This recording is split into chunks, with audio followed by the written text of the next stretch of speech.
Hello everyone, so this video is to introduce all of you to AI Labs.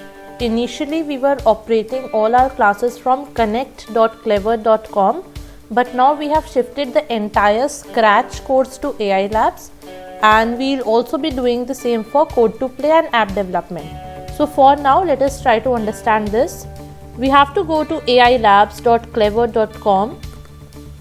Then your username is your email ID. The password is 123456 for everyone, and you log in. If you are unable to log in, please let Shiksha ma'am know so that she can enroll your account over here. Then you have two options here, courses and live classes. Now in courses you will find various courses here. I am first concerned with Scratch, so here suppose I am taking one batch YCL11B, that is Scratch, which is level 1. So sequence, suppose if I continue on this, that is sequence. So the entire sequence class will open for me. So initially we were using PPTs in the classroom. Now no need of that. Your entire script, your entire PPT and all has been just shifted over here. So if I click on what is sequencing, it will open the exact way in a much better way. The content is like improved over here in a very proper manner. So you can refer this. You keep clicking on next, and the same thing will keep on opening for you. Activities, this activity which you show to the kids, then you move ahead, and then the Angry Birds also open, right? So everything is here. If you want to go back, you click on Clever.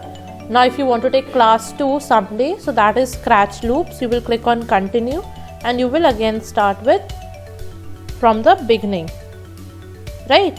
So that is all here. Loops, puzzle, complex motion, variables, condition, debugging, animation, basically all the 12 classes are placed here. So if I show you some other class, let's say complex motion,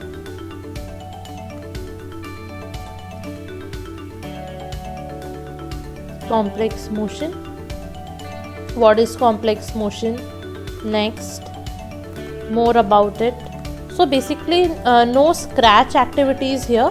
Scratch activities we will have to do ourselves. Whatever you show to the kids for loops, whatever you show to the kids for complex motion related to Scratch activity. Otherwise all the code.org links are already here, so you can directly refer them. And the next option is live classes. Join class, the same way like you used to join your class. It's the same way. Just click on join here and you will join your class.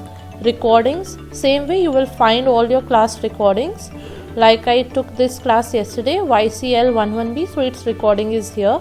I can just click on this arrow and view the recording from here.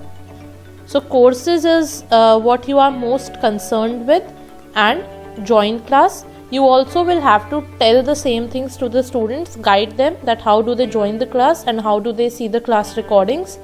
In courses, now what you can do is once you join a class, you can share your screen and you can read everything from here. And same ways you can also tell the students how they can view the same content, because all these folders are visible to the students also. Sequence, loops, puzzles. If you want them to go to certain activity, no need of sharing the link now, because all the links are already in these folders. So the students can directly click on the link and go to their activity. So I know all of us have been using connect.clever and sharing the presentations externally, but now no need of that. Everything is shifted here. So make yourself comfortable with this platform, and it's much easier. All you have to do is share this screen with the students and start reading from here and start explaining them from here only. Like what is sequencing, so whatever language we use to program, so all you have to do is read from here now rather than uploading a presentation in the class.